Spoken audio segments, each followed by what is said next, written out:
ya tadi zatnya Allah. Zatnya Allah misalnya kan perbuatannya Allah dan karyanya Allah dikenal, seperti kita tafakur itu loh. Alhamdulillah hari ini kita sehat ya Allah gitu. Bapak kanan kiri lihat pohon, alhamdulillah pohon diciptakan gitu kan. Bukan untuk Allah, untuk kita, mangga untuk kita ya kan, bukan untuk Allah, tapi kan Allah memberi makanan seperti ini. Kita tidak pernah nyiram satu buah. Nah itu kan untuk mengenal Allah seperti itu ya tadi kita harus membaca alam, terus karyanya Allah. Untuk mendapatkan kebahagiaan enak dunia ya gitu, kita harus selalu mengikuti aturan Allah, sehingga dengan mengikuti aturan Allah cahaya Allah akan hadir ya kan. Hadir arti cahaya itu Allah akan membimbing lewat suhadanya ya kan, lewat aparatnya. Kemarin guru kita sudah ngajarin kepentingan apa suhada dan gunanya suhada sudah mulai dibuka. Juga artinya Pak Anto sudah vulgar ngomong bahwa kita ini harus tahu fungsi suhada apa dan sebagainya, sudah dibuka itu kan. Monggo di sana guru kita setiap hari ada pengajian langsung, ada muridnya, tidak ada muridnya satu aja gitu ya. Karena beliau itu kan Pak di live itu kan, padahal kita cuma berdua doang, misalnya Pak Antono dengan misalnya dengan Pak Abu, ya udah berdua aja ya kan. Kalau udah panitianya Abu, Pak Antono ceramah udah, karena nggak didengar nggak masalah, yang penting tugas guru kita menyampaikan. Ada mungkin di seluruh dunia atau kan ya, ternyata memang ada 30, 40 kan gitu lah, ada. Jadi tugas guru kita menyampaikan saja, menyampaikan mau diterima atau tidak monggo gitu kan, itu saja.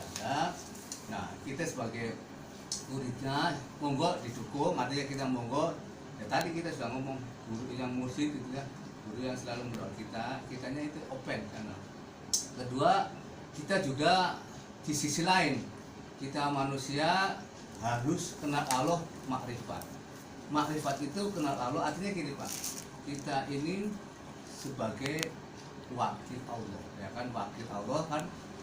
Surat Al-Baqarah 30, wakil Allah. Berarti kalau kita sebuah wakil Allah, kita dalam perbuatan yang mewakili Allah Pak. Kita ini ya perbuatan, saya Bambang hanya mewakili Allah. Oh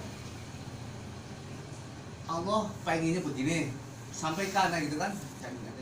Kita di sisi lain kadang-kadang wakil Allah, ucapan kita, perbuatan kita sesuai dengan Allah gitu kan. Tapi di sisi lain saya kan ini hambanya Allah ya kan. Di sisi lain saya sebagai wakilnya Allah, di sisi lain saya sebagai hambanya Allah. Kalau di posisi sebagai hamba Allah ya kita harus taat, takwa gitu ya. Ya harus takwa itu ya tadi nurut lah, gawangan nurut kan, nurut kan menjalani perintah Allah ya kan. Ya kan, jadi dan larangannya kita takwa. Padahal yang takwa itu banyak lah Pak, orang yang takwa dapat rezeki, dapat surga dan itulah. Daripada kita berbuat amal agak susah kadang-kadang beramal ini ada ria, ada sombong, ada takabur, ada pengen puji dan sebagainya. Tapi kalau dengan takwa itulah, dengan sabar, insya Allah kan sabar ya tadi udah ucapan berserta Allah, takwa akan diberi rezeki yang tidak disangka, takwa itu akan dapat surga gitu kan. Nah tadi agar kita mengenal Allah, supaya kita makrifat kepada Allah. Di situ ada namanya surat itu. Kalau kita suka baca tadi kulhu ada ya itu. Kulhu. Misalnya Bismillahirrahmanirrahim. Kulhu Allahu ahad, ya Allah somad, lam yalid, walam yulad, walam yakul lahu kufuwan ahad. Artinya kan gini. Katakan Muhammad, Tuhan itu satu, esa, tunggal itu, satu tunggal, tidak ada Tuhan selain Allah, hanya akulah gitu lah. Di situ juga dikatakan juga tempat meminta atau dimintai lah gitu ya. Tuhan itu Allah kita tempat dimintai, monggo, karena Allah tuh kaya raya itu kan, tinggal minta, tinggal mohon ya kan gitu, tinggal minta, tinggal mohon. Dan juga Allah tuh tidak beranak dan tidak beranakan, artinya ya hanya satu anak. Kalau Allah punya anak ya repot ngurusin anak dan sebagainya, bagaimana kan gitu lah. Esa, dan Allah tuh tiada setara, pokok hebat, kuat dan sebagainya. Sudah jelas Allah hebat, Allah kuat, Allah sakti. Kenapa kita manusia sudah tidak mampu apa-apa, diperintah Allah masih orang gelem, masih nggak mau gini ini nggak ada sampai sebagainya gitu. Nah di situ di kulhu itu kalau diringkas secara gampangannya dijabarkan oleh kita ini bahwa Allah itu memang di suatu itu Allah tuh tidak ruwet, artinya Allah tuh gampang, nggak ribet ya, artinya apa aja kita minta boleh, ya kan? Mohon boleh, nggak ada, mau gampang lah kalau kita ya Allah saya pengen ini, dia akan dikasih, tidak ruwet lah dengan Gusti Allah, R-nya tidak ruwet. Dua juga Allah juga tidak rewel, artinya ya tadi kehendak kita, Allah hanya sekedar nih kamu ngatur gini ya kalau mau ya kan, nggak rewel, terserah kalau jalan ini. Nah, Allah juga tidak ruwet, Allah tidak rewel, juga Allah juga tidak rugi.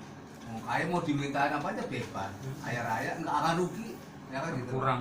Ini bebas pokoknya tidak. Allah juga tidak rusak di situ lah.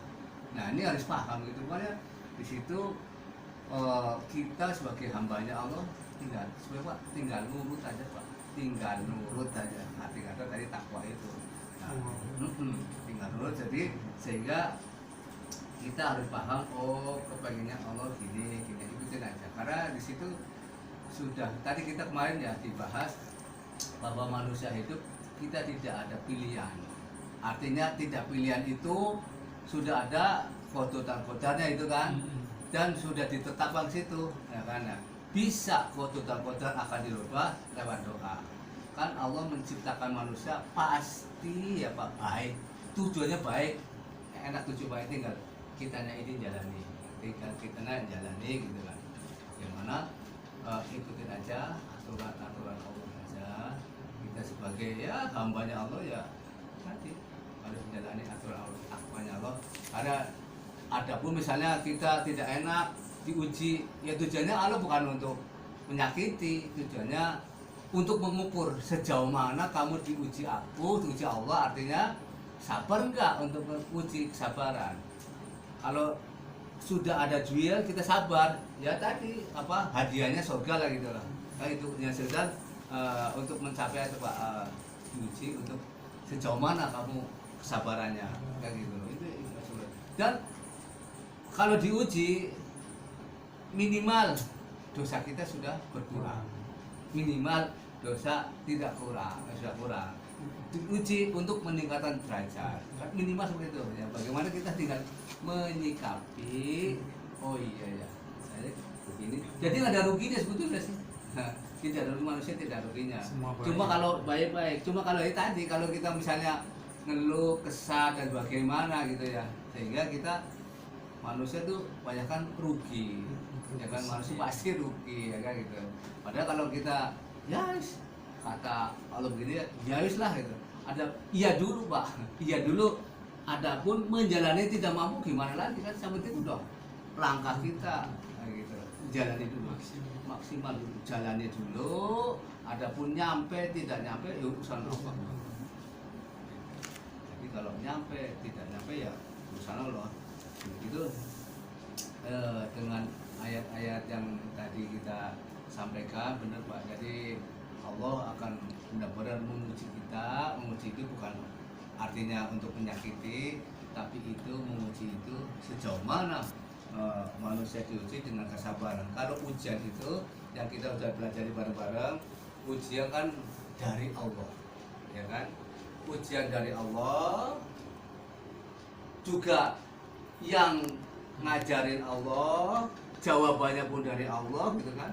Jadi kan tinggal kita oh ya kayak kita guru kan, itu lama pelajaran lama, ujian dari guru kita misalnya ke sekolah ya gitu, dari guru kita, dan guru kita sudah tahu jawabannya, cuma kita tinggal terima aja. Nah, dan ujian itu juga sudah tahu jawabannya, sudah diuji itu juga hal yang biasa nah, gitu. Tinggal kita menyikapi manusia itu harus selalu mengikuti ya, ajaran Allah, karena Quran itu ditujukan pada kita adalah sebagai pedoman petunjuk bagi kita. Itulah dalam hidup ini tidak lain hanya mengabdi kepada Allah, hanya mengabdi kepada Allah. tidak ada. Nah, cara pengabdinya ya itu ada tuntunan, lewat tuntunan Al-Quran, ya kan, lewat hadis, ya kan. Kemarin bagaimana untuk ngabdi kepada Allah, maka guru kita kemarin level 1, level 3, bagaimana yang ngajarin kita adalah siapa? Yaitu para syuhada, ya kan, syuhada 1, syuhada 2. Artinya syuhada siapa? Syuhada adalah orang yang dulunya hidup baik, ibadah baik, akan meninggal, set meninggal, ya kan, syuhada meninggal, set. Setelah meninggal situ, kata guru kita meninggal, dihidupkan lagi, tapi bukan reinkarnasi, Pak. Sudah beda. Artinya kalau reinkarnasi kan hidup lagi, nongol di dunia, pakai seperti ini, enggak. Jadi kata kemarin, syuhada itu dihidupkan lagi, diberi nur cahaya oleh Allah. Artinya bisa jalan-jalan melihat. Artinya bukan bahasa jalan-jalan ini bukan. Jadi syuhada sifatnya jadi syuhada saat hidup. Nah, misalnya syuhada diperintah Allah, para syuhada itu di sana ada, di Cimanggis atau di Jantung ini ada orang yang begini, tolong dikasih tahu, nah, gitu. Jadi kasih tahu, bimbing, gitu lah, bimbing itu dan lewat itu. Syuhada itu lihat dunia itu, kita itu kan bukan di syuhada jalan-jalan, tapi syuhada itu lihat dunia itu kayak bola pingpong, suatu ada gitu ada di situ. Dan nurnya itu yang ngajarin orang-orang itu. Jadi syuhada itu bukan reinkarnasi, tapi benar syuhada dihidupkan lagi dan untuk dan itu syuhada itu kurun waktunya setiap, artinya 100 tahun itu ada regenerasi ya gitu. Regenerasi itu mengatakan. Jadi bagaimana kalau kita misalnya sholat yang tunana yang seperti apa? Selama ini kan kadang-kadang kata orang-orang umum sholat kan satu tuntunan buku, ya kan, umat buku sholat yang begini. Nah kalau tunah buku, kata guru kita, buku seperti apa gitu lah. Terus bagaimana kalau kita misalnya bacaannya kan nggak bisa, misalnya tajwid, makhraj dan sebagainya kan hanya Allah yang tahu, gitu lah. Jadi diajari oleh syuhada itu. Gitu. Jadi kemarin kepada syuhada istilahnya mengizinkan, silakan dibongkar, artinya dibuka, tapi jangan banyak-banyak. Karena kenapa? Karena di pihak sono Pak ada yang tidak percaya, adanya udah mati ya sudah selesai gitu loh. Ini makanya dibongkar. Kalau memang dia mau protes, maksud guru kita Pak Antono, silakan nelpon langsung daripada di kontak-kontak dia. Ayo duduk manis ayo, kan gitu lah. Tapi kalau yang sudah tahu ya memang ya oke lah, tapi sengaja diulang seperti itu biar orang tahu bahwa syuhada itu ada, bahwa dunia ini ya kan ada syuhadanya. Nah kan kenapa? Kalau tidak ada syuhada, sekarang setan itu kan hidup sampai akhir kiamat. Nah kalau tidak ada syuhada yang mendampingin atau mendampingin Pak, ada jahat benar, kan gitu loh, itu seperti itu.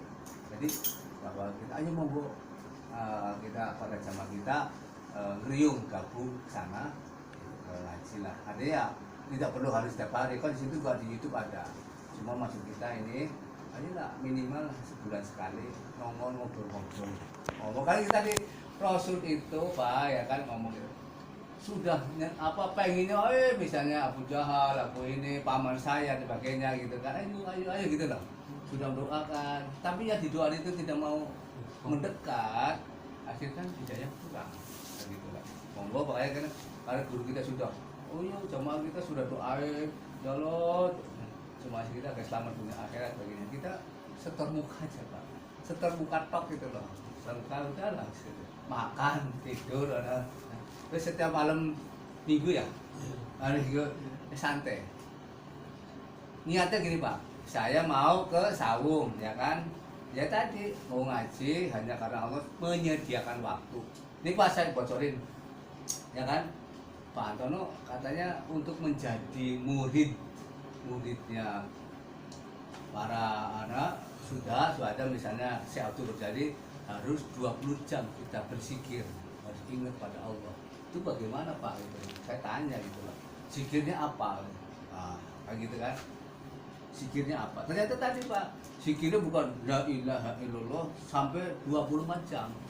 Jadi bapak-bapak mau ke pasar gitu ya, mau nganter anak, mau nyuci pakaian, mau ngecat apa, mau nyapu, ya Allah ya kan, saya mau ke pasar. Kan pasar baik, saya ke pasar hanya karena Allah. Saya hijrah di jalanmu karena Rasul, karena Allah udah jalan. Selama bapak ke pasar, terus balik lagi itu udah zikir. Ada lupa. Misalnya, oh Bambang kalau ke pasar zikir pasti lupa. Tapi kalau sudah niatnya itu sudah ke pasar setengah jam, berarti zikir sudah setengah jam. Ya kan? Apa ya orang bengkel? Ya Allah saya bengkel ya kan untuk cari nafkah hanya karena Allah. Itu sudah dihitung Pak. Sudah dihitung zikir. Gitu. Oh gitu. Oh, jadi kalau cuma kita lagi ngechat la ilaha illallah, kita sih lupa. Lupa ini oh gitu. Iya. Nah gitu loh. Jadi seperti itu akan menjadi nanti akhirnya katanya cahaya Allah akan hadir, akan datang kayak gitu. Oh gitu. Jadi apapun langkah kita, tindakan kita ya kan secara gampangnya kalau misalnya tadi mau ke pasar tapi lupa kayak belajar di tengah pasar ya monggo ya harus saya ke pasar misalnya makan saya ya Allah saya makan ini kan makan baik kan perintah Allah saya makan karena Allah itu udah kan gak usah baca misalnya gitu segamanya ya makan aja selama makan itu sudah zikir gitu lah gitu. Oh gitu iya Pak gitu. Akhirnya saya karena saya suka ngobrol gitu ya dikasih tahu seperti itu harus zikir. Kalau misalnya zikir la ilaha illallah memang bagus, dapat pahala, itu ada untuk mengingatkan kalbu kita kan Pak. Tapi kalau misalnya sudah zikir la ilaha illallah, efeknya pedagang, ini kalau bisa apa timbangnya kurangi berarti kan nggak ngefek kan Pak. Ini kan hanya zikir la ilaha illallah untuk membantu hati kita. Gitu. Walaupun ada pahalanya untuk membantu kita agar diaplikasikan dalam prakteknya harus sesuai dengan yang kita mudah-mudahan lah ini sekedar ngobrol-ngobrol mungkin bapak-bapak Pak Imron, Pak Haji, Pak Budi monggo ditambahin lagi ya kan yang sekiranya pengalaman itu karena saya yakin sudah bisa semua cuma ini hal yang penting aja dan saya juga masuk ke pengajian itu Allah juga bukan karena pengen ngaji dulu kan karena kita main santet aja jadi masuk aja ya sama ini kan udah terlanjur sudah ada gini buktinya ya semangat gitu ya. Sekianlah dari saya. Wassalamualaikum warahmatullahi wabarakatuh. Waalaikumsalam warahmatullahi wabarakatuh. Terima kasih kepada Bapak Bambang yang telah memberikan tausiahnya mengingatkan kepada kita semua bahwasanya Allah itu tidak ribet, tidak repot, tidak rewel. Allah Maha Kaya, tergantung kitanya ya karena sudah dikasih jalan, dikasih ilmunya untuk mencapai ridhonya Allah. Mungkin Pak Ibrahim mau menambahkan mungkin cukup ya itulah untuk mengingat kita kembali bahwasanya saya juga mengingatkan juga ini luar biasa ini yang disampaikan oleh Pak Bambang ini apalagi yang tadi kadang-kadang kita suka lupa ya Pak mau berangkat kadang-kadang jalan aja itu iya lupa karena kenapa iblis yang halangin jadi kita mau berangkat suka icik-icik ya ini sekarang diingatkan lagi oleh Pak Bambang ini mudah-mudahan malam hari ini selanjutnya kita pulang ini kita mengingat kembali. Memang harus diingat kalau kata pisau harus diasah. Jadi tajam lagi kalau didiemin tahu karatan tumbul. Ini sama juga diasah kita mudah-mudahan kita harus selalu mohon pada Allah itu terus lah. Itu namanya zikir berapa jam tadi? 24 jam zikir ya. 20 jam minimal 20 jam. Ini bocoran yang baru kita tahu ya zikir. Kita yang tahu zikir kan udah itu selalu lupa kalau ya zikir itu bagus tapi hanya inginkan kalbu.